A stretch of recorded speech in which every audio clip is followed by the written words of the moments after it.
mengajar, membaptis, dan mengutus ke seluruh dunia untuk memberitakan Injil. Dimulai dari apa? Dari keluarga sendiri.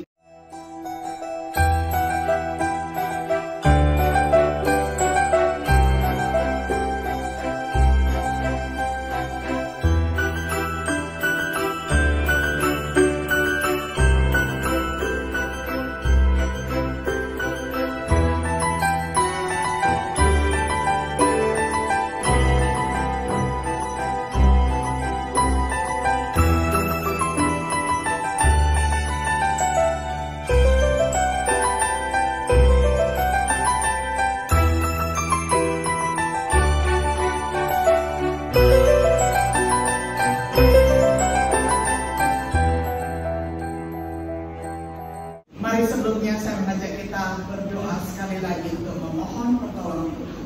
Saya pimpin kita dalam doa. Bapa di surga, kami bersyukur dan berterima kasih oleh karena anugerah Tuhan. Setiap diri kami telah Tuhan tebus dan kami siap menjadi instrumen berkat Tuhan dimanapun Tuhan menempatkan kami. Kami serahkan waktu pemberitaan firman Tuhan ini ke dalam tangan kasih-Mu. Mohon Allah Roh Kudus menuntun, memberikan kami pencerahan, sehingga kami boleh mengerti dan kami dimampukan untuk melaksanakan firman-Mu hari demi hari. Terima kasih Tuhan. Inilah doa dan ucapan syukur kami yang kami selalu naikkan di dalam satu nama, yakni nama Juru Selamat dan Penebus kami, Yesus Kristus. Amin.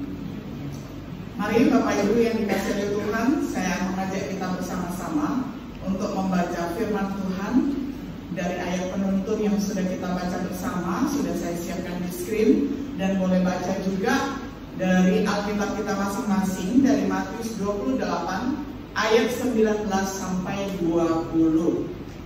Kita akan membaca bersama-sama sekali lagi ya dari ayat penuntun tadi.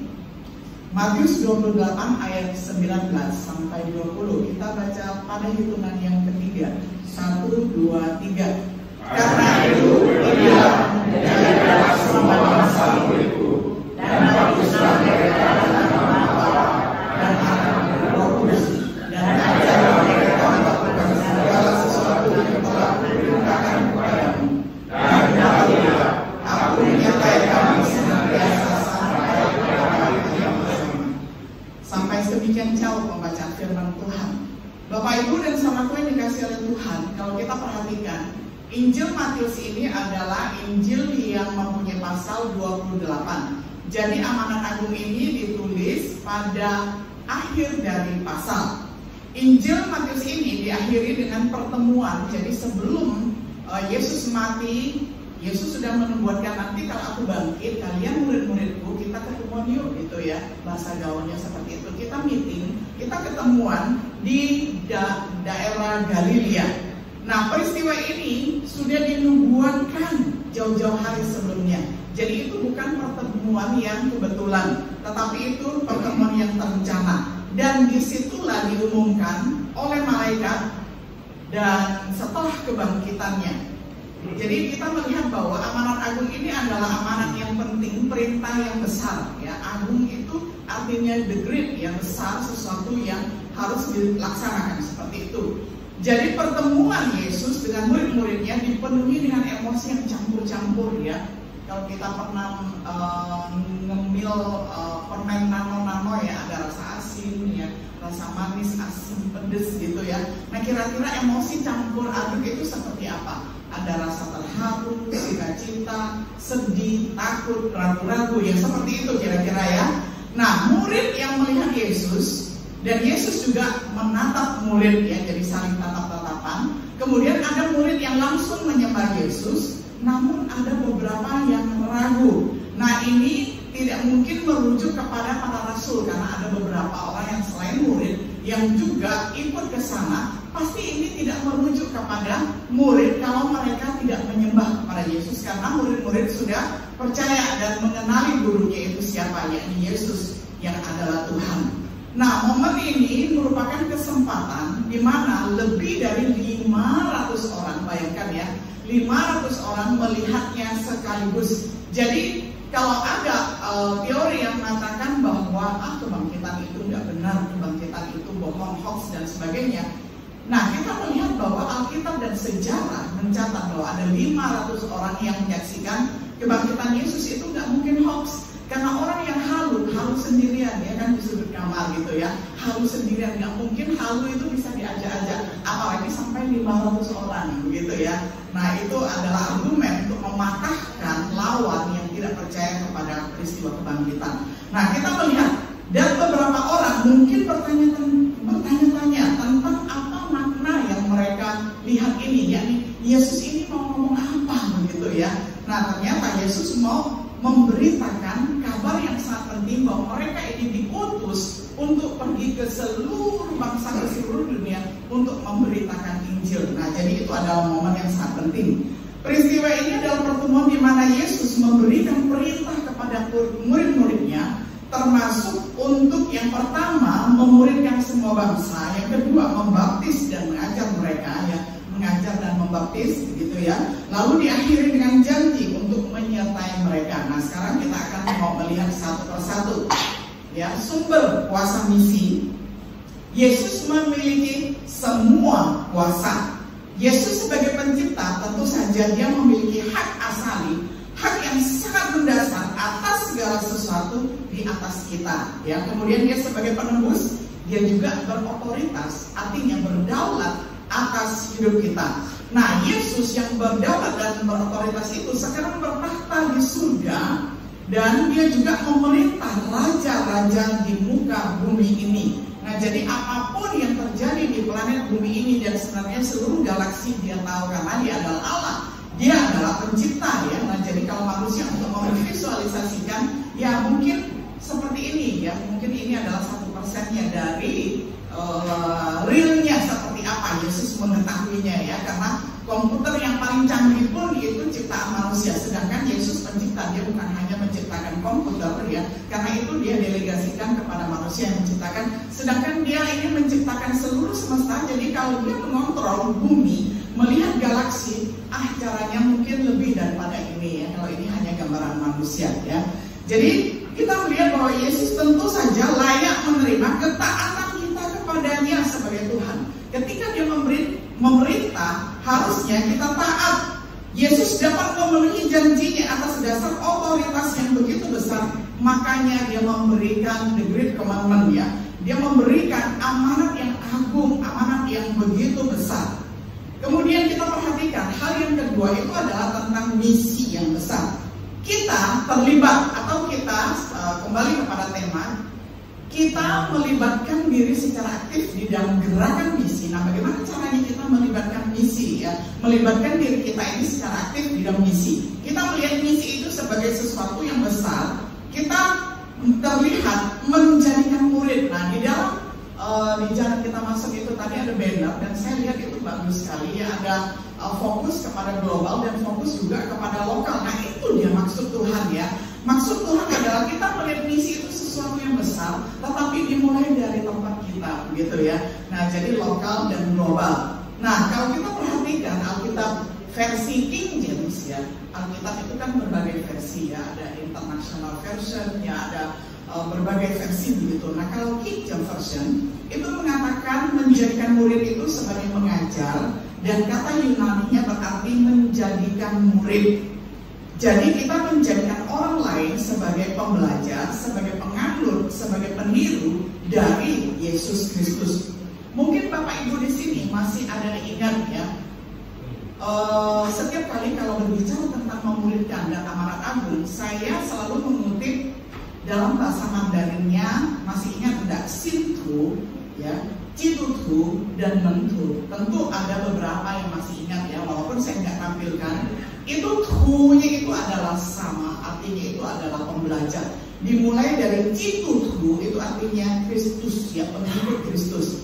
Nah, pengikut Kristus ini levelnya ini nggak setinggi Sintu. Sintu itu orang percaya. Ya, jadi pengikut belum tentu percaya. Ya. Nah, kalau Sintu itu artinya percaya, dia sudah naik level. Kemudian tidak hanya cukup percaya, perlu menjadi apa? Mentu artinya adalah murid. Nah, jadi kita jangan hanya puas kalau melihat seseorang menjadi pengikut Kristus saja, atau percaya saja. Iya, seorang Kristen saya percaya kok dia juru selamat. Enggak cukup, saudara. Kita harus terlibat memuridkan, ya.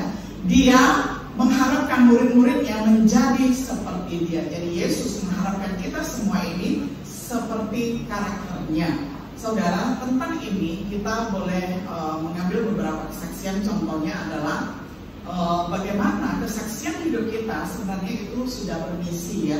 Jadi kita berpikir tentang misi memang perlu, ya, mengutus misionaris ke luar negeri. Tetapi kita yang ada di dalam negeri, kita ada yang di rumah tangga, kita juga bisa bermisi. Saya kasih contoh dengan satu kesaksian anak kecil. Dia tinggal di Eropa. Waktu itu musim dingin, ya, dingin sekali sampai dia gemetaran. Dan dalam keadaan tersalju di jalan gitu, ya, dia itu nggak ada kaos kaki, nggak ada sepatu. Jadi ada seorang ibu-ibu, dia melihat ini kayaknya anak yatim, kasihan amat, ya, dalam keadaan bersalju kok telanjang kaki begitu. Lalu cepat-cepat dia ajak anak yang sekitaran umur 5 tahun begitu, ya, anak laki-laki. Dia ajak masuk ke rumahnya, dia bilang, "Nak, kamu di mana orang tuanya?" Dia bilang, "Memang nggak ada lagi orang tua saya anak yatim." Nah, jadi memang betul, ya. Akhirnya ibu ini cepat-cepat mengambil baskom berisi air hangat, lalu dibasuh kakinya anak ini dengan air hangat, lalu dilap. Setelah dilap, keluarkan kaos kaki untuk anak, dipakaikan, kemudian dimasukkan ke dalam sepatu yang baru begitu, pas pula untuk anak itu, ya. Dan kemudian digantikan baju yang hangat, yang rapi, dikasih mantel jadi hangat, ya. Nah, kalau dingin kan rasanya nggak enak begitu, apalagi kalau terlalu dingin begitu, ya kan. Nah, lalu apa yang terjadi? Anak ini memandang wajah ibu yang melayani dia, wajah orang asing, tetapi dia sangat suka, dia sangat hangat.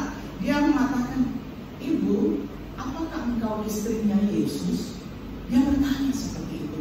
Mengapa anak kecil bertanya, "Ibu, apakah engkau istrinya Yesus?" Dalam konsep dia, kalau kita tahu, ya, Yesus mana istrinya, ya kan, dia ketika menjadi manusia 33,5 tahun dia tidak beristri, ya, karena tujuannya datang ke dunia hanya menjadi juru selamat. Nah, tetapi kenapa anak kecil mengasosiasikan, menggambarkan bahwa dia ini istrinya Yesus, karena yang dia tahu itu cuma Yesus. Tapi perempuan yang melayani ini, ya, yang dia panggil ibu itu adalah orang yang sangat baik, sehingga dia berpikir bahwa karena dia baik pasti dia ini istrinya Yesus, ya. Ini sudah bermisi, saudara, ya.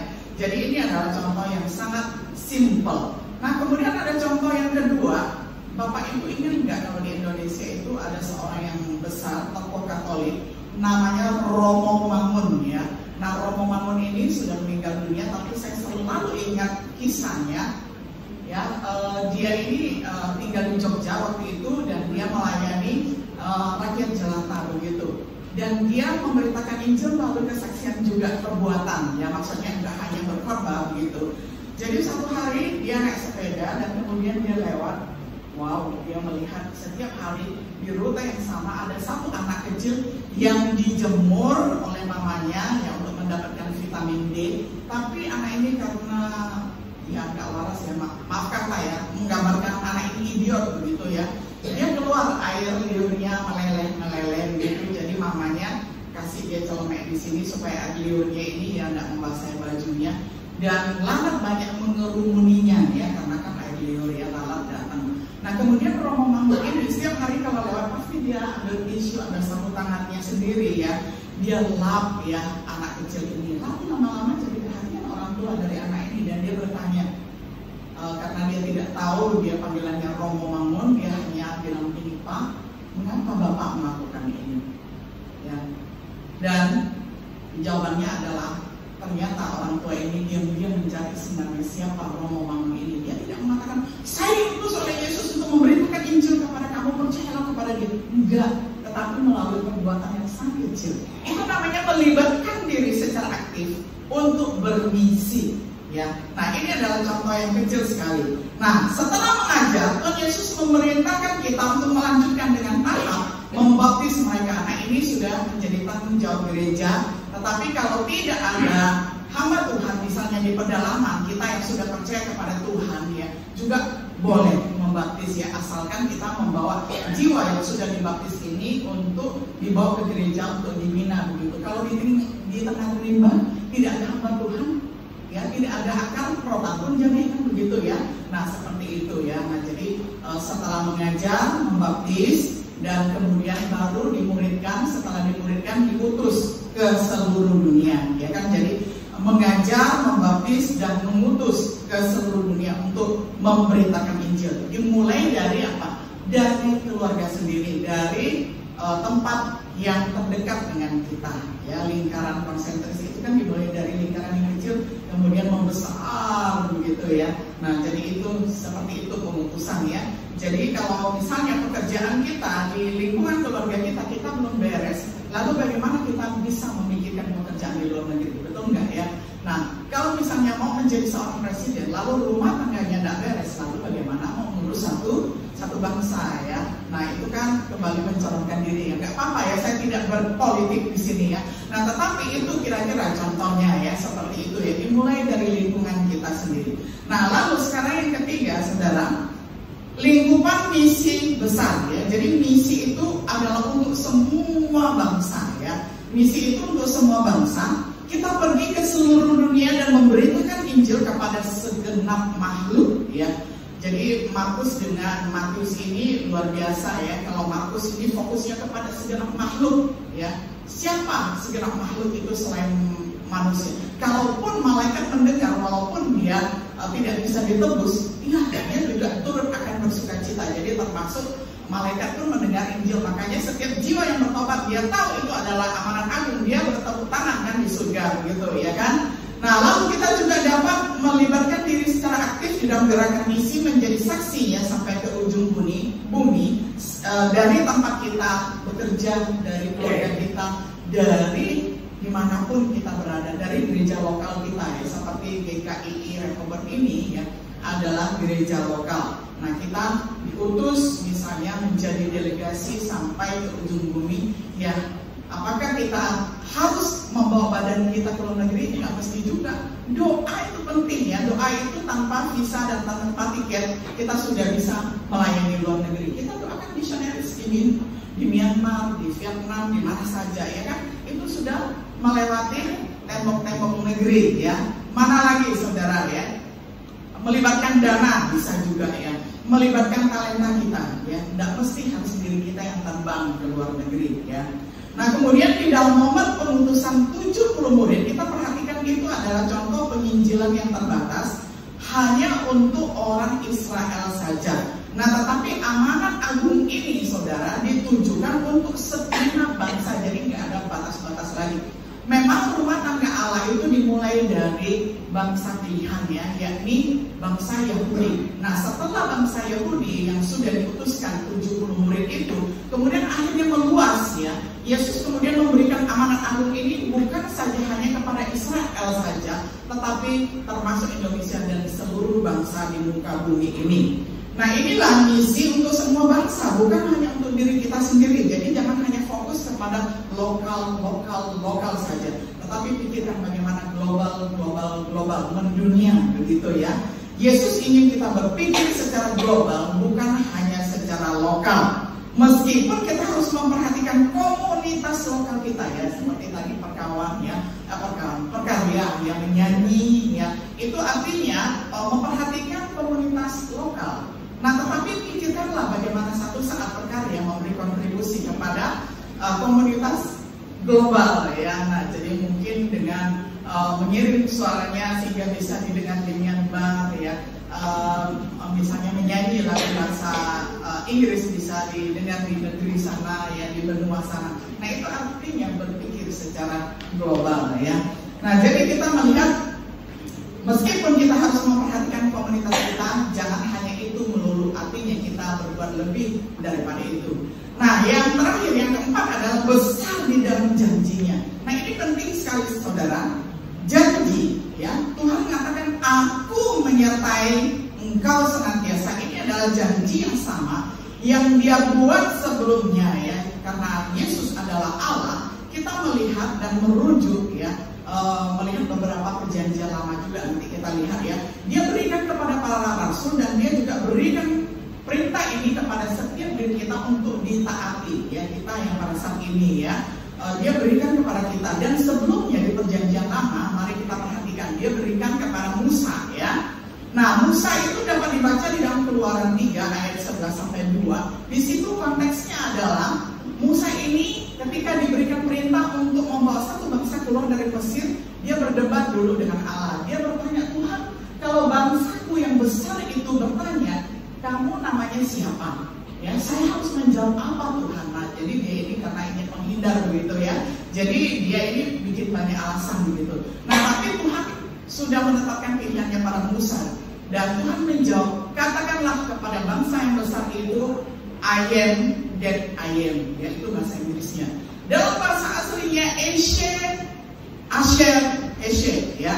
Jadi Eye, Asher, Eye, ya.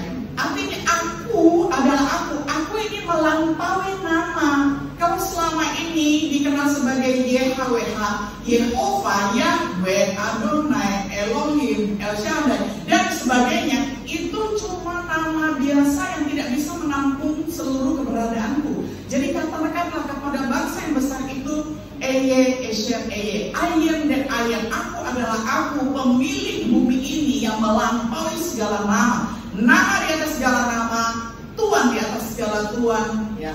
Dan kita melihat raja di atas segala raja. Nah, inilah Allah yang memberikan janji kepada Musa, juga memberikan janji kepada Yosua. Karena Yosua di dalam Yosua 1 ayat 5 dikatakan, Aku Allah tidak akan pernah meninggalkan engkau, aku akan menyertai engkau. Walaupun Musa pimpinanmu itu sudah meninggal dunia, tapi sekarang misi dilanjutkan oleh kamu Yosua, dan aku tidak akan pernah meninggalkan engkau.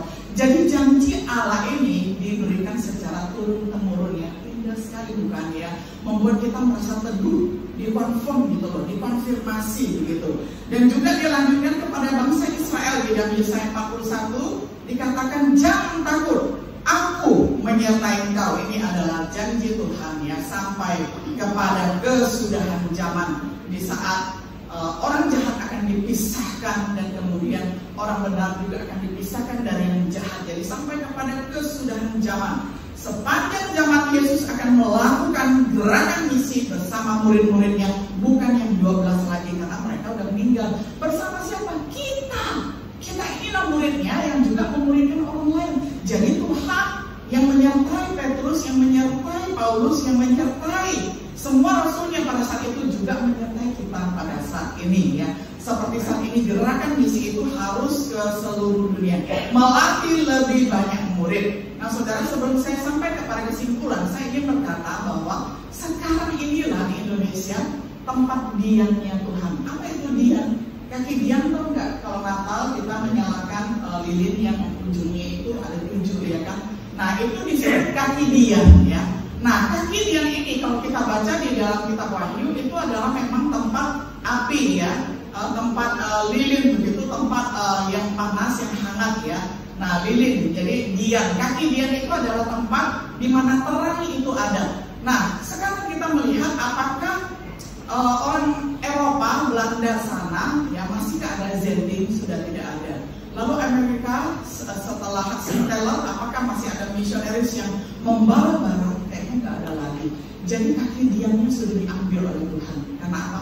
Karena mereka sudah tidak bergiat dalam misi. Nah sekarang yang kaki diamnya ditaruh, saya lihat itu ada di negara Korea Selatan karena kuat di dalam misi. Di Indonesia ya bioskop pun menjadi gereja ya kan. Nah itu kaki diam sedang ada di tengah-tengah kita. Artinya Tuhan berkenan kepada pekabaran Injil kita. Nah jadi marilah saudara, apa yang telah Tuhan percayakan kepada saya dan kepada saudara, mari kita bergiat, kita perdalam potensi diri kita, dan kita jangan pelit-pelit untuk mengabarkan Injil kepada seluruh bangsa, dimulai dari komunitas kita sampai kepada ujung bumi, sebelum kaki diam itu diambil daripada kita. Coba lihat kota Efesus, itu Tuhan sudah muntahkan. Karena apa? Karena mereka suam-suam kuku, tidak panas dan tidak dingin. Ya, Tuhan muat dengan orang yang seperti itu. Tuhan suka yang hangat, yang panas ya. Jadi mumpung kaki dia, Tuhan berkenan kepada bangsa Indonesia, berkenan kepada bangsa Asia, berkenan kepada Korea yang mengabarkan Injil ya, berkobar-kobar. Mari kita pertahankan kaki dia itu supaya jangan diambil daripadanya. Selamat melibatkan diri secara aktif di dalam menjalankan misi. Tuhan Yesus memberkati kita semuanya. Mari kita berdoa. Bapa di surga, kami ingin melibatkan diri secara aktif di dalam gerakan misi, mulai dari komunitas yang terkecil, dari keluarga kami memperhatikan tetangga, kami memperhatikan sekolah kami, tempat kerja kami, di sekitar lokasi gereja kami, di kota kami, baru kemudian kami memikirkan secara global. Oleh karena itu Tuhan, tolonglah kami agar kami boleh menjadi instrumen berkat Tuhan dimanapun kami ditempatkan. Terima kasih ya Tuhan, terpujilah nama Tuhan. Di dalam nama Tuhan Yesus kami bersyukur dan kami berdoa. Amin.